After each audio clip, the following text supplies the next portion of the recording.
طالبان کون ہیں، کہاں سے آ گئے ہیں؟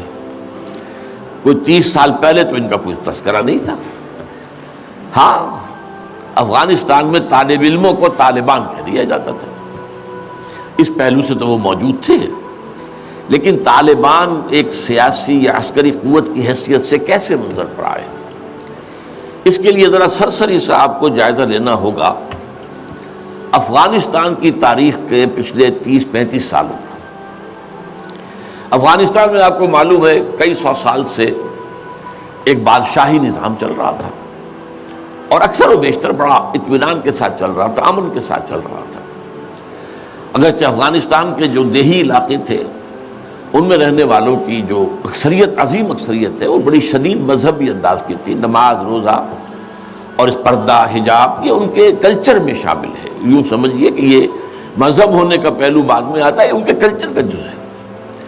لیکن یہ ہے کہ جو بڑے شہر تھے، خاص طور پر کابل، وہ پوری طرح ویسٹرنائز ہو چکا تھا بادشاہ کے نام کے تحت۔ جب شاہ ظاہر شاہ آئے تھے ایک دفعہ پاکستان، ان کے ساتھ ان کی بیگم بھی تھی بلکہ، اب وہ سکرٹ پہنے ہوئے تھی، ٹانگیں ان کی ننگی تھی، تو لوگ بڑے حیران ہوئے تھے، افغانستان، افغان بادشاہ کی بیگم جو ہے، افغان ملکہ اس لباس میں۔ لیکن واقعہ یہی ہے کہ کابل جو ہے پورے طور پر ویسٹرنائز تھا، اکثر و بیشتر وہاں بھی جو لوگ نچلے طبقات میں تھے ان کے اندر ظاہر بات ہے کہ مذہب کا وہ جو کلچر ہے ان کا وہ موجود تھا۔ اس کیفیت میں ایک سڈن چینج آئی جب سردار داؤد خان نے تختہ الٹا ظاہر شاہ کا، اور ان کی لیننگز جو ہیں، رجحان جو ہیں، وہ روس کی طرف زیادہ تھے، لیکن یہ کہ وہ کوئی خالص نظریاتی کمیونسٹ نہیں تھے۔ اس کے بعد آپ کو یاد ہوگا یکے بعد دیگرے کئی قتل ہوئے۔ سردار داؤد کو کسی نے قتل کیا، پھر اس کو کسی اور نے قتل کیا، پھر کسی اور نے قتل کیا، اور اس کے بعد آخر میں کیا ہوا کہ روسی فوجیں اور کرمل جو تھا اس کے ساتھ روسی فوجیں آ گئی۔ تو یہ جو ایک تبدیلی ہوئی ہے، اس کے خلاف جو ہے اسلامی قوتوں کی طرف سے ریزنٹمنٹ آئی، اس لیے کہ اگرچہ ان تبدیلیوں کے دوران کمیونزم جو ہے وہ کم سے کم جو شہری علاقے تھے افغانستان کے، اس میں مضبوط قدم جما چکا تھا۔ پارٹیاں دو تھیں، پرچم اور خلق، لیکن ان دونوں کے درمیان فرق وہی تھا جو رشین ریولوشن میں مونشوکس اور بولشوکس کا تھا۔ پارٹیاں دو لیکن نظریہ ایک، کمیونزم ایک، قیادتیں دو جدا، دو پارٹیاں۔ اسی طریقے سے ان کی پارٹیاں دو تھیں، آپس میں ان کا جو ہے پاور سٹرگل بھی جاری تھی، لیکن کمیونزم کے اوپر وہ بالکل جو ہے پورے متفق تھے۔ اب یہاں پاکستان میں اس کا جو رد عمل ہوا اس کو سمجھیے، جو بہت صحیح ہوا۔ ابھی جبکہ وہ ریزسٹنس شروع ہوئی تھی اور روسی فوجیں نہیں آئی تھیں، ابھی گویا کہ ایک لوکل فینومینا تھا، گویا کہ سب کچھ جو ہے وہ افغانستان کے اندر، جس کو میلٹنگ پاٹ کہتے ہیں، اسی کے اندر تھا۔ تو اس وقت بھی ظاہر بات ہے کہ کمیونزم کے خلاف مسلمانوں کے اندر اور مذہبی مزاج کے لوگوں کے اندر ایک رد عمل شروع ہوا، ریزسٹنس شروع ہوا، اور ان میں خاص طور پر کالجوں اور یونیورسٹیوں کے طلباء کا حصہ بہت زیادہ تھا۔ یہ لوگ وہ جو ہیں یا تو جماعت اسلامی کے زیر اثر تھے، اور یا زیادہ تر جو ہے الاخوان المسلمون کے زیر اثر تھے۔ انہی کے لیڈروں میں حکمت یار تھے، گلبدین حکمت یار، انہی میں احمد شاہ مسعود، اور ان دونوں کی بڑی گہری دوستی تھی، بہت گہرے ایک دوسرے کے ساتھ یہ گویا کہ کامریڈز تھے اور ساتھی تھے۔ پھر استاد ربانی، عبد الرسول سیاف، اس قسم کے لوگ، ان لوگوں نے جو ریزسٹنس موومنٹ شروع کی، تو یہاں بھٹو صاحب نے اس وقت بالکل صحیح قدم اٹھایا۔ ان میں سے بعض لوگوں کو دعوت دی، وہ آئے دارالحکومت میں، بھٹو صاحب کے مہمان رہے، ان کی پیٹھ تھپ کی کہ ٹھیک ہے کرو کوشش، اور یقیناً کچھ نہ کچھ جو ہے انہیں مدد بھی دی ہوگی، لیکن یہ کہ اس کے بارے میں مجھے معلوم کچھ نہیں ہے۔ اندازہ ہے کہ جب بلایا ہے، پیٹھ تھپکی ہے، اس لیے کہ ظاہر بات ہے ان کو معلوم تھا یہ کہ اگر جو ہے یہاں پر کمیونزم آ گیا اور خاص طور پر روس اگر قابض ہو گیا تو پھر اس کا اگلا قدم پاکستان ہے۔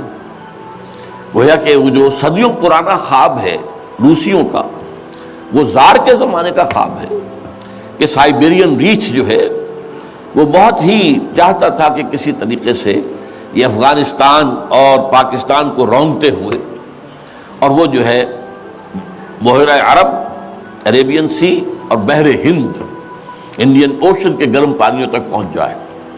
لہذا افغانستان میں قدم جم گئے تو ظاہر بات ہے کہ اس کے بعد اگلا ہدف جو ہے وہ پاکستان ہوگا۔ تو یہ صورتحال تھی کہ جس میں بھٹو صاحب نے جو قدم اٹھایا وہ بالکل صحیح تھا۔ بعد میں جب روسی فوجیں آ گئیں، اب ایک ریزسٹنس شروع ہوئی زبردست۔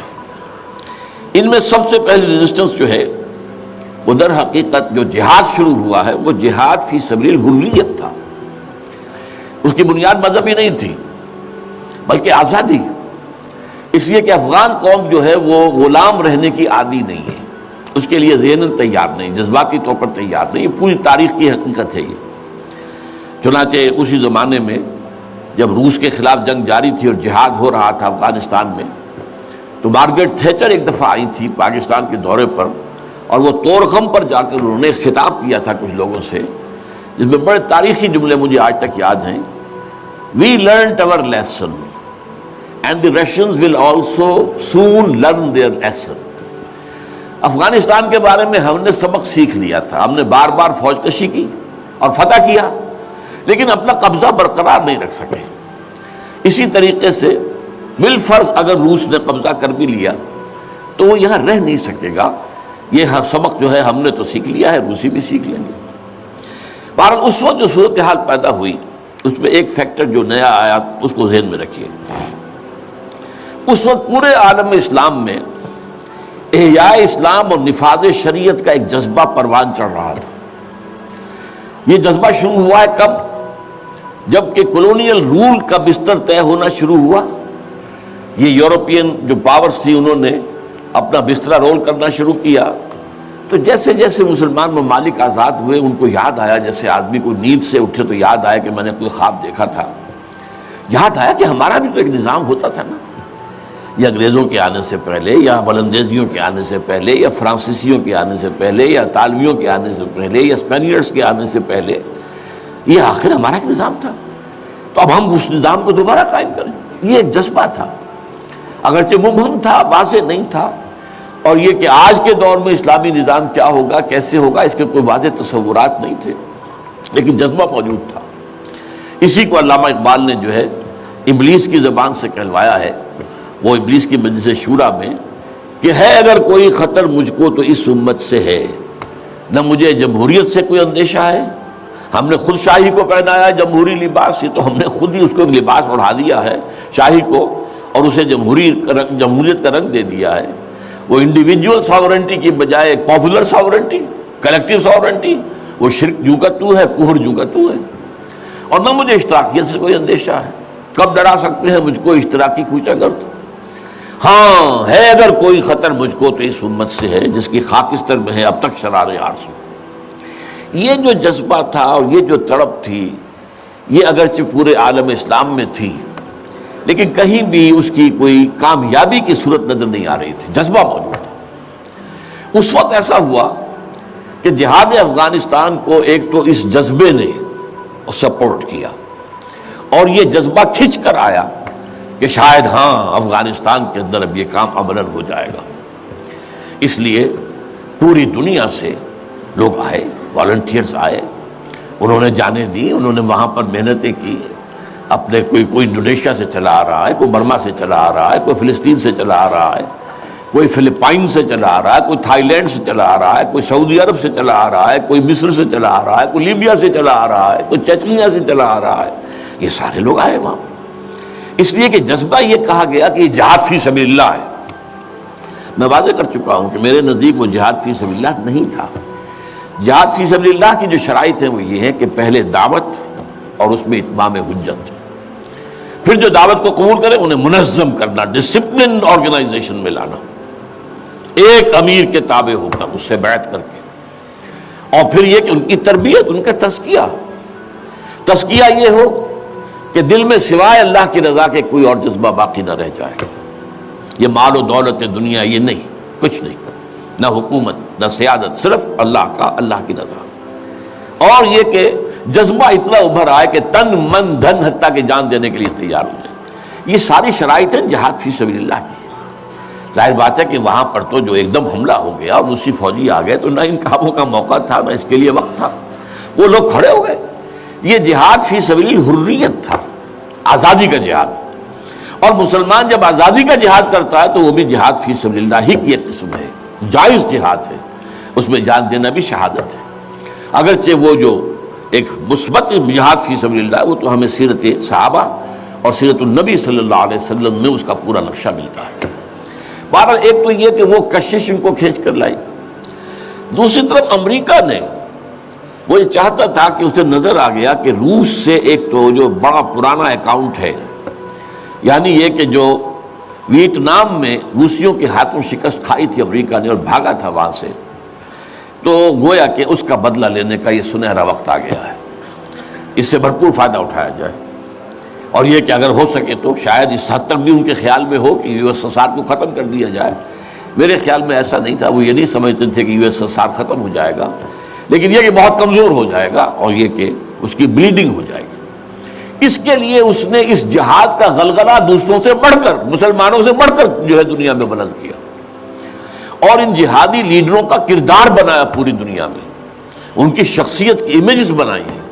احمد شاہ مسعود کو دی لائن آف پنشیر, پوری دنیا کے اندر اس کے بارے میں جو ہے وہ دھاک بٹھائی گئی تاکہ یہ لوگ زیادہ سے زیادہ لوگ آ جائیں, والنٹیئر مل جائیں. ہمارا آدمی تو کوئی نہیں مرے گا, ہم تو پیسے دیں گے اور ہتھیار دیں گے, مریں گے یہ مسلمان مریں گے, چاہے وہ افغان ہیں چاہے باہر سے آنے والے ہیں. تو وہ جو غلغلہ جہاد کا تھا, اور اس میں گویا کہ ایک طرح سے امریکہ کے اس ایجنڈے کو نہ جانتے ہوئے نہ سمجھتے ہوئے گویا کہ لا علمی میں جو تقویت پہنچائی وہ ایسے لیڈروں نے جن میں بن لادن بھی ہیں. وہ جہاد کے لیے لوگوں کو کھینچ کھینچ کر عالم مبارک سے لے کر آئے. ان میں عبداللہ ابن عزام بھی تھے شہید رحمۃ اللہ علیہ. انہی میں عمر عبد الرحمن ہے جس وقت امریکہ کی جیل میں پڑے ہوئے. یہ سب لوگ کیا تھے, جہاد کے نام پر دنیا سے لوگوں کو لے کر آ رہے تھے, اور اس میں گویا کہ نہ جانتے ہوئے ان نوئنگلی وہ امریکہ کے اعلی کار بن گئے تھے.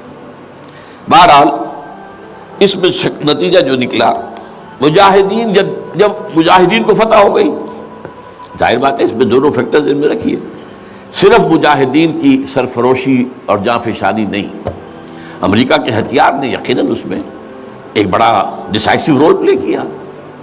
خصوصاً تازہ ترین ہتھیار اسٹنگر میزائل جسے دنیا جانتی نہیں تھی وہ دے دیا. اور اصل میں جو روسی فوج جو ہے دل برداشتہ ہو کر بھاگی ہے, اس میں اسٹنگر میزائل کا بہت بڑا دخل تھا, کیونکہ ان کا سب سے بڑا ہتھیار تھا جو وہ گن شپ ہیلی کاپٹرز لے کر آتے تھے. اور وہ ظاہر بات ہے جہاں پہاڑوں کے اوپر بھی مورچے لگائے ہوئے تھے وہاں ظاہر بات ہے ٹینک تو نہیں پہنچ سکتے تھے, کوئی اور بمباری وہاں کرنا مشکل تھے, تو یہ گن شپ بڑے جہازوں سے بہت نیچے آ کر بمباری بھی ممکن نہیں تھی. تو گن شپ ہیلی کاپٹر سے جو بمباری وہ کرتے تھے, فائرنگ کرتے تھے, وہ ان کا سب سے بڑا ہتھیار تھا, اور اس کو بالکل ختم کر کے رکھ دیا اسٹنگر میزائل نے. کہ میزائل آپ نے داغا ہے تو وہ یہ نہیں ہے کہ ہدف سے اگر نہ لگے ہدف پر تو ادھر ادھر ہو جائے گا, نہیں, جدھر وہ ہدف جائے گا اس کا پیچھا کرے گا, اس کے پیچھے پیچھے جائے گا, جدھر وہ مڑے گا ادھر وہ مڑ جائے گا. دنمال کفر ہے سودار, جیسے وہ کفر جو ہے جو رخ موڑ لے تم بھی رخ موڑ لو, اور وہ تباہ کر دیتا تھا کل پھر. تو یہ بہرحال جو بھی شکست ہوئی روس کو اور وہاں سے من چلا گیا, تو اس کے بعد امریکہ بھی فوری طور پر وہاں سے غائب ہو گیا. اس نے مجاہدین کے اندر گروپ بندی, باہمی کشاکش, یہاں تک کہ باہمی دشمنی کے بھی بیج بو دیے تھے, اور اس میں آئی ایس آئی بھی رول اس نے پلے کیا ہے. آئی ایس آئی یہ چاہتی تھی کہ یہاں کوئی ایک مضبوط ایسی حکومت نہ بن جائے کہ جس کو جو ہمارے پھر کنٹرول میں نہ رہے, لہذا آئی ایس آئی والوں کا جو بھی رول ہوگا نیتی سے پاکستان کے لیے. لیکن یہ مجھ سے ایک مجاہدین لیڈرز میں سے ایک صاحب نے خود کہا کہ ہمیں لڑوایا آئی ایس آئی نے. میں نہیں کہہ سکتا کتنی اس میں درستی ہے اور کتنی غلطی ہے, لیکن امریکہ نے یہ کیا کہ لڑا کر ان کو بجائے اس کے کہ کوئی حکومت وہاں قائم کرواتا اور آرام کے ساتھ وہاں سے رخصت ہوتا, اس حکومت کو مستحکم کر کے, جیسے کہ وہ اپنا سر توڑ زور لگا رہا ہے عراق کے اندر کہ یہاں کوئی حکومت جو ہے وہ قائم ہو جائے, مستحکم ہو جائے, پھر یہاں سے ہم رفتہ رفتہ نکلے, وہ فوراً بھاگے آپس میں وہ جو ہے دشمنی کے بیج بو کر. نتیجہ کیا نکلا, وہ جہاد فی سبیل اللہ فساد فی سبیل اللہ بدل گیا. وہ تباہی آئی ہے افغانستان پر جو پہلے نہیں آئی تھی، روسیوں کے ہاتھوں نہیں آئی تھی، خاص طور پر کابل میں. اصل تباہی و بربادی جو خانہ جنگی سے آئی ہے. اور اس کا ایک اور نتیجہ یہ نکلا کہ مختلف علاقوں میں وارڈ لارڈز نے اپنی چھوٹی چھوٹی حکومتیں ریاستیں قائم کر لی. وارڈ لارڈز، ہتھیار ان کے پاس ہیں، اور وہ ہتھیار جو ہیں اس جنگ کے اندر امریکہ کے دیے ہوئے ان کے پاس بہت کافی جو ہے ابھی موجود تھے، ان کا اسلحہ خانہ تھا. تو اپنے علاقے معین کر لیے، اور وہاں یہ ہے کہ انہوں نے ٹیکس لینے شروع کی، جگہ ٹیکس.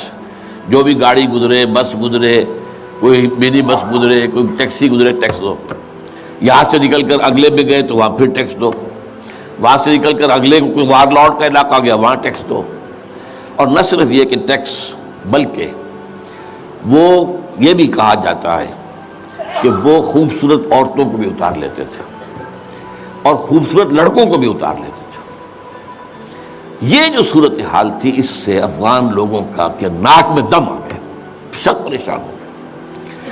اچھا، یہ جو میں نے کہا ہے کہ یہ امریکہ نے جو مجاہدین کی قیادت تھی اسے آپس میں لڑا کر پھر یہاں سے بھاگ جانے کے اندر غافل سمجھی، اس کی وجہ یہ تھی امریکہ کو اندیشہ تھا کہ یہ لوگ پڑھے لکھے جدید تعلیم یافتہ ہیں، یہ انجینئرز ہیں، گلبدین حکمت یار، احمد شاہ مسعود، استاد ربانی بڑے عالم ہیں، فاضل ہیں، عبد الرسول سیاب الازہر کے پڑھے ہوئے تھے.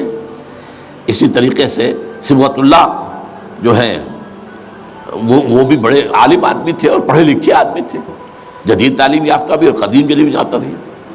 تو اس اعتبار سے انہیں اندیشہ تھا ان لوگوں کی حکومت بن گئی اگر تو یہ ایک ماڈرن اسلامک اسٹیٹ بنا دیں گے، اور یہ وہ شے ہے جو ہمارے لیے سب سے زیادہ خطرناک، سب سے زیادہ ناپسندیدہ معاملہ ہوگا. اس لیے کہ اگر واقعی طرح کی ماڈرن اسلامک اسٹیٹ وجود میں آ گئی تو ہمارے نظام کا خاتمہ ہو جائے. وہ تو یہ کہ سورج طلوع ہوتا ہے تو تاریکی تو جائے گی، رات کو تو جانا ہی جانا ہے. وہ تو جب تک سورج طلوع نہیں ہوتا رات کی تاریکی ہے، یہ انہیں اندازہ تھا خوب. بہرحال اس لیے انہوں نے خاص طور پر ان کو آپس میں لڑایا بھی. اس کے بعد یہ ہے کہ جب افغانستان کے لوگوں کے ناک میں دم آ گیا تو اب یہ ایک مرد مجاہد ملا عمر کھڑا ہوا. وہ کوئی بڑا عالم دین نہیں بلکہ پوری طرح جو ہے وہ تعلیم یافتہ بھی نہیں ہے عربی مدارس وغیرہ سے، اور ان کے ساتھ عربی مدارس کے طلباء طالبان وہ کچھ کھڑے ہو گئے کمر کس لیے کہ اب یہاں کسی طرح امن قائم کیا جائے. یہ پکار ایسی تھی کہ جو گویا کہ افغانوں کے دل کی پکار تھی. تنگ آئے ہوئے تھے ان وار لارڈ سے اور ان کے مظالم سے اور ان کے استحصال سے، لہذا وہ جہاں گئے ان کا استقبال ہوا. بہت سے لوگوں نے اپنے ہتھیار ان کے حوالے کر دیے، یہاں تک کہ گلبدین حکمت یار جو بالکل کابل کے پاس پڑا ہوا تھا اپنی فوجیں لے کر، اور گویا کہ وہ کسی فائنل اسالٹ کی تیاری میں تھا، جب یہ آئے ہیں تو اس نے راستہ دے دیا اور خود پیچھے ہٹ گیا. اس طریقے سے یوں سمجھیے کہ در حقیقت افغانستان میں ان طالبان کی حکومت جو ہے یہ گاڈ گیون ہے. وہ جو ایک شعر ہے کہ خود بخود تیار ہے پکے ہوئے پھل کی طرح، دیکھیے گرتا ہے آخر کس کی جھولی میں فرنگ. تو یہ حالات نے اس درجے صورت اختیار کر لی تھی کہ یہ طالبان کو کوئی ریزسٹنس نہیں ملی اور ان کی جو ہے ایک حکومت قائم ہو گئی. بلکہ یہ گویا کہ اللہ تعالیٰ کی جو ہے حکمت کا ایک ظہور ہوا ہے. اس میں امریکہ نے اور امریکہ کے کہنے پر پاکستان نے، سعودی عرب نے، امارات نے طالبان کو سپورٹ کیا. بے نظیر کی حکومت تھی، کہاں بے نظیر جیسے سیکولر ذہن کی اور آزاد خیال قسم کی عورت، کہاں طالبان مولوی ملاٹے ان کے خیال کے مطابق. سعودی عرب نے امریکہ کے حکم سے مدد دی، امارات نے مدد دی، پاکستان نے تسلیم کر لیا، سعودی عرب نے تسلیم کر لیا اور امارات نے تسلیم کر لیا. ان کی جو ہے ایمبیسڈرز وہ آ کر یہاں بیٹھ گئے. اس کی وجہ کیا ہے؟ امریکہ سمجھتا تھا یہ ٹھیک نہیں، ملا ملاٹے ہیں، انہیں کوئی دنیا کا تو علم ہے نہیں، یہ جانتے ہی نہیں، لہذا ان سے کھیلنا آسان ہے، انہیں ہم اپنی انگلیوں پر نچائیں گے، ان کو کٹ پتلی بنا لیں گے. اس پہلو سے انہوں نے کہا کہ یہ اچھا ہے، یہ لوگ اگر آ جائیں تو ٹھیک ہے. وہ خطرہ نہیں ہے کہ یہاں کوئی ایک ایسا اسلامی نظام سامنے آ جائے جو جدید دنیا کے تمام تصورات و تقاضوں کو بھی پورا کرتا ہو اور کتاب و سنت کے تقاضوں کو پورا کرتا ہو، اس کا کوئی اندیشہ نہیں ہے، لہذا انہیں مدد دی۔ لیکن ہوا کیا؟ دو کام ایسے ہوئے ہیں کہ ایک تو افغانستان کے 90% علاقے پر قبضہ جو ہوا تو امن، کلی امن، چوری ختم، ڈکیتی ختم، زنا بالجبر ختم، زنا ختم، تو اب آنکھیں کھل گئی امریکہ کی یہ کیا ہو رہا ہے؟ اور ملا عمر کے ایک حکم پر پاپی کی کاشت زیرو۔ اب یہ ہے کہ کفر کے ایوانوں میں پوری دنیا میں خطرے کی گھنٹیاں بجی۔ یہ معاملہ کیا ہے؟ نارضت عشق کے خونی جگرے پیدا شد، حسن لرزید کے صاحب نظرے پیدا شد۔ یہ تو ہم جس سے ڈر رہے تھے، جس کا ہمیں خوف تھا، جس کا ہمیں اندیشہ تھا، وہ تو حقیقت سامنے آ رہی ہے۔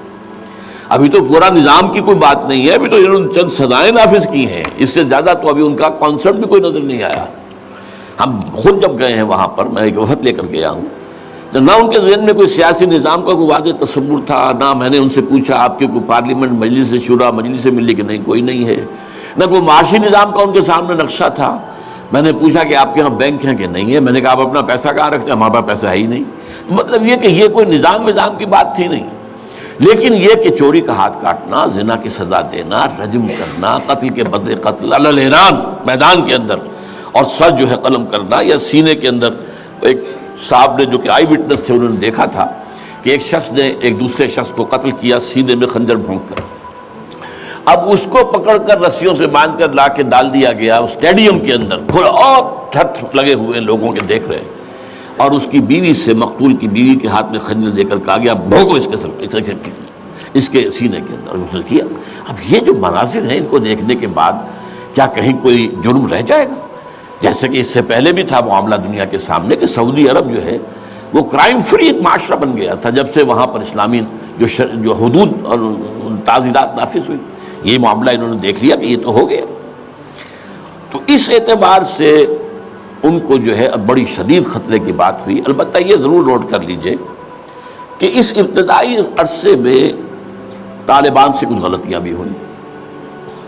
پہلی بات تو یہ کہ نہ ان کی کوئی تعلیم ہوئی تھی، نہ تربیت ہوئی تھی، نہ تنظیم ہوئی تھی، نہ کوئی ڈسپلن قائم تھا، یہ تو موب تھا، لہذا ان سے بڑی بڑی غلطیاں ہوئیں۔ مثلاً مزار شریف میں ایران کے سفارت خانے پر حملہ کیا، سفارتکاروں کو قتل کر دیا۔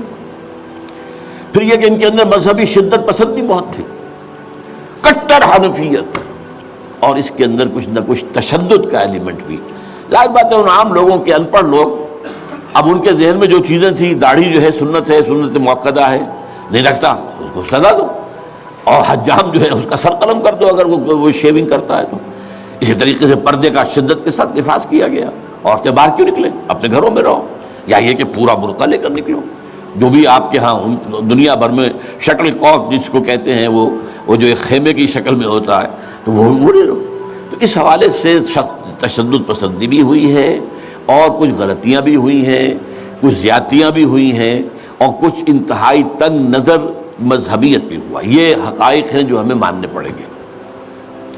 اب جب پوری دنیا کے اندر یہ ایک خطرے کی گھنٹیاں بج گئیں عالم کفر کے اندر کہ نارضت عشق کہ خونی جگر پیدا شد، وہ تو آ گیا، خونی جگر رکھنے والا وہ تو سامنے آ گیا، وہ خطرہ جس سے آپ ڈر رہے تھے کہاں پر رہے تھے۔ اس لیے کہ آپ کو معلوم ہے کہ جب USSR کا خاتمہ ہوا ہے اور اس کے بعد جو ہے نیٹو کو اثر نو آرگنائز کرنے کی باتیں شروع ہوئیں، توسیع کی شروع ہوئی، تو کسی سے نے پوچھا نیٹو چیف سے، گورنر ان چیف سے، کہ اب آپ کس کے لیے، آپ کا جو دشمن تھا جس کے لیے آپ نے سارے دھندے بنائے تھے، سیٹو بھی تھا، سینٹو بھی تھا، اور نیٹو بھی تھا، اور سب سے بڑا معاملہ نیٹو کا تھا، تو اب تو تمہارا وہ دشمن ختم ہو گیا، تمہارے سامنے تمہارے گھٹنوں جو تمہارے قدموں میں پڑا ہوا ہے، تم سے مدد کی بھیک مانگ رہا ہے، تو تمہیں کیا خوف ہے؟ تو انہوں نے کہا ہمیں اب اسلامک فنڈامنٹلزم کا خطرہ ہے۔ اس کے لیے گویا کہ they started to gird up their loins، اپنے جو ہے کمر کسنے کے لیے انہوں نے پروگرام بنا لیا۔ اور اس کے لیے نوٹ کیجئے 9/11 کا حادثہ فاجعہ خود کروایا، یہ ثابت شدہ حقیقت ہے اس وقت۔ اس میں طالبان کا تو خیر 0% بھی کوئی امکان نہیں، اس میں القاعدہ کا بھی کوئی حصہ نہیں۔ یہ ضرور معلوم ہوتا ہے کہ ان میں جن لوگوں کو انہوں نے اپنے آگے رکھ لیا تھا دنیا کو دکھانے کے لیے، کچھ نوجوان قسم کے جو پائلٹس تھے جنہوں نے چھوٹے چھوٹے جہازوں پر، چڑیوں جیسے جہازوں پر تربیت حاصل کی تھی، دکھانے کے لیے انہوں نے کیا ہے۔ ان میں سے کسی کا تعلق غالباً کوئی تعلق تھا جو کہ اسامہ ابن لادن کے ساتھ، جس پر کہ ان کو اس نے یہ کہہ دیا تھا کہ عنقریب ایک بہت بڑا واقعہ ہوگا، بس اس حد تک بات صحیح ہے۔ باقی قطعاً کوئی نہ اسامہ ابن لادن کا حصہ، یہ کروایا موساد نے، نیو کونز نے، CIA نے۔ کیوں کروایا؟ اس لیے کہ ان کے سامنے اب افغانستان کے اندر ایک بہت بڑی فوج کشی کرنے کے لیے ایک بہت بڑی طاقت کی ضرورت ہے، اور یہ بہت بڑی طاقت جو ہے اس کے لیے امریکہ کا جو پبلک اوپینین ہے تیار نہیں ہوگا جب تک کہ اتنا بڑا کوئی حادثہ نہ ہو جائے، اور دنیا کی بھی بڑی کولیشن نہیں بنے گی جب تک کہ اتنا بڑا کوئی حادثہ نہ ہو جائے۔ یہ انہوں نے خود کرایا، اس لیے کہ اس سے پہلے یہ ایک اور بات جو ہے وہ بیچ میں آ گئی ہے، لیکن میں بیان کر دوں کہ یہ تو 90s کے اندر، لیٹ 90s میں بات ہو گئی تھی کہ امریکہ میں جو ٹاپ کے تھنک ٹینکس تھے وہ سوچ رہے تھے کہ 21ویں صدی میں امریکہ اس گلوب کی سپریم سپر پاور کیسے رہے، اپنی اس پوزیشن کو جو حاصل ہو گئی ہے اس وقت اور بھی مضبوط کرے۔ ابھی رشیا اور چائنا تو اس کے دائرے اقتدار سے باہر ہے، ابھی بھارت بھی تقریباً باہر ہے، لیکن آگے بڑھا کر گلوبل پوری طرح، اور کیسے ہو یہ کہ اسے برقرار کیسے رکھے۔ تو اس پر ان کے تھنک ٹینکس تھے، اور اسی پر ان کا ایک مقالہ شائع ہوا تھا، امریکہ نیڈز اے پرل ہاربر۔ امریکہ کو ایک پرل ہاربر جیسے واقعے کی ضرورت ہے۔ اب یہ تاریخی بات سمجھ لیجئے، امریکہ دوسری عالمگیر جنگ تک، سیکنڈ ورلڈ وار تک انٹرنیشنل معاملات میں کبھی آیا ہی نہیں تھا۔ وہ تو بڑے آرام سے تھا، دو اوشنز کے درمیان، ادھر اٹلانٹک ہے ادھر پیسیفک ہے، ظاہر بات ہے کہ ان قریب کوئی دشمن ہے ہی نہیں، لہذا اسے تو اپنا معیار زندگی بہتر بناؤ، اپنے حالات بہتر بناؤ، اپنے انوائرمنٹس بہتر بناؤ، اپنا یہ کرو اپنا وہ کرو، بس۔ سیکنڈ ورلڈ وار میں بڑی شدید ضرورت پیدا ہوئی الائز کو، جب جرمنی اور جاپان جو ہے بھرکس نکال رہے تھے کہ کسی طرح امریکہ کو آمادہ کیا جائے۔ چرچل بھی گیا، اس نے بھی خوش آمدید کی، یہ بھی کہا جان لو اگر ہم ختم ہو گئے تو نیکسٹ باری تمہاری ہوگی، پھر یہ نازی جو ہے تمہیں چھوڑیں گے نہیں۔ پھر بھی وہاں کی پبلک اوپینین جو ہے موبلائز ہونے کو تیار نہیں تھی۔ اب اس کے اوپر ایک کام یہ ہو گیا، جاپانیوں نے بہت بڑا بلنڈر کیا، پرل ہاربر پر، ایک بہت دور دراز کی وہ بندرگاہ تھی جہاں امریکہ کا ایک بہت بڑا جو نیوی کا بیس تھا، اچانک اس پر حملہ کیا، بے شمار ان کے جہاز جو ہے غرق کر دیے، بے شمار لوگ مارے گئے، اور بے شمار لوگ جو ہیں وہ زخمی ہوئے یا یہ کہ معذور ہوئے۔ اس پر غصہ چڑھا ہے امریکہ کو، اور وہ سویا ہوا شیر جاگا ہے، اور اس پر پھر وہ سیکنڈ ورلڈ وار میں آیا میدان میں، اور ظاہر بات ہے کہ جرمنی کو شکست اسی نے دی ہے، اور یہ ہے کہ اسی کی فوجیں تھی کہ جو اتری ہیں نارمنڈی کے ساحل کے اوپر، اور اس کے بعد جو ہے پاسا پلٹا جنگ کا۔ تو اس اعتبار سے یہ خیال کیا گیا کہ کوئی نہ کوئی پرل ہاربر جیسا حادثہ اگر نہیں ہوگا تو امریکن پبلک اوپینین نہیں کھڑی ہوگی، نہ وہ خرچ جو ہے وہ اس کے لیے منظوری دینے کو تیار ہوں گے۔ آخر billions and billions and billions کا معاملہ ہوتا ہے، یہ کوئی ملینز کا تو نہیں ہوتا، لہذا اس کے لیے ظاہر بات ہے کہ وہ کانگریس اور سینیٹ اور یہ سب جو ہے یہ اگر اس کے لیے منظوری دیں تبھی تو ہوگا نا۔ تو امریکہ نیڈ سے پرل ہاربر، یہ بات ذہن میں رکھیے، اس لیے انہوں نے خود وہ پرل ہاربر امریکہ میں کرایا، اور اس میں پھر پوری دنیا میں دہشت گردی کا خطرہ اور دہشت کا خوف، اور سب سے بڑھ کر امریکہ میں جو سیکیورٹی میجرز لیے گئے ہیں امریکہ میں، ان کا آپ تصور نہیں کرتے، بلینز اور بلینز آف ڈالرز جو ایک شخص کی طرف لی جا رہی ہے، فون ٹیپ کرنے کی بھی اجازت دے دی گئی جو امریکہ میں نہیں تھا۔ وہاں جو پرسنل آزادیاں تھیں، انفرادی آزادیاں، ان کا بڑا چرچا تھا، وہ تو ان کا بڑا چیمپئن تھا، لیکن یہ کہ سارا جو ہے ان کی پرائیویسی کا بھی بیڑا غرق، ان کا یہ سب کچھ، ان کے اوپر پابندیاں، اور جو کچھ بھی باہر سے آنے والے ہیں ان کا جس طریقے سے وہ اپنے ایئرپورٹس کے اوپر جو ہے تقریباً نیم برہنہ کر کے ان کی جو ہے تلاشی لینا، یہ سارا کچھ، اور اس پر جو انہوں نے اپنے پورا نظام بنایا انٹیلیجنس کا اور معلومات پہنچانے کا، اس کے اوپر ان کا بے شمار خرچ ہوا۔ بہرحال اس میں عیسائیوں کی صلیبی جنگ کا جذبہ بھی شامل کر دیا گیا۔ ایک امریکہ کی supreme soul, supreme power on earth ہونے کا مقصد۔ نمبر 2، صلیبی جنگ کا جذبہ سویا ہوا اسے بھی جگایا. یہ بش نے بھی کہا تھا، لیکن بعد میں اس نے کہا غلطی ہو گئی، اس نے لفظ واپس لیا تھا کروسیڈ. لیکن یہ ہے کہ فلاڈلفیا، یہ جو امریکہ کا ایک اہم شہر ہے، وہاں سے ایک شائع ہوتا ہے ماہنامہ فلاڈلفیا ٹرمپٹ، اس کے مدیر نے، یہ پروٹیسٹنٹس کا ہے، اور جو ایونجلسٹ کہلاتے ہیں وہاں پر، جو کہ خاص طور پر پرچارک ہیں انجیل کے، یہ ان کا رسالہ ہے. اور انہوں نے یہ لکھ دیا تھا، یہ میں نے اپنے 2 کتابچوں میں کور پر شائع کیا ہوا ہے، وہ بہت خوبصورت، کہ ڈوم آف دی راک جو ہے، جو گنبد سقرا ہے، تو اس کے اوپر جو ہے بڑا خوبصورت تصویر دے کر کہ many people think that crusades are a thing of the past, over forever, but they are mistaken. تو دنیا میں تیاری ہو رہی ہے لاسٹ کروسیڈ کی، یہ اس کے اپنے الفاظ ہیں. اور یہ پورا ایک مکتبہ فکر ہے، ایک پورا ان کا جو ہے بہت آبادی کے اندر بہت انفلوئنشل حصہ ہے. پروٹیسٹنٹ کے اندر خاص طور بیپٹسٹ کے اندر ایونجلسٹ، یہ نیو کونس یا بورن اگین کرسچنز، یہ اصطلاحات جو ہیں اگر آپ پڑھتے ہوں یہ سب ایک طبقہ ہے جو اصل اعلی کار ہے یہودیوں کا. بہرحال تو اس نے صلیبی جنگ کا بھی جذبہ شامل کر دیا، جس کا نتیجہ کیا نکلا؟ تاریخ انسانی کی عظیم ترین کولیشن بنی ہے. کبھی دنیا میں اتنی بڑی کولیشن نہیں بنی جتنی افغانستان کے خلاف بنی. امریکہ ہے، یورپ ہے، باقی ساری جو مغربی قوتیں ہیں، اور ادھر یہ ہے کہ رشیا کی بھی آشیرواد حاصل ہے، چائنا کی بھی آشیرواد حاصل ہے.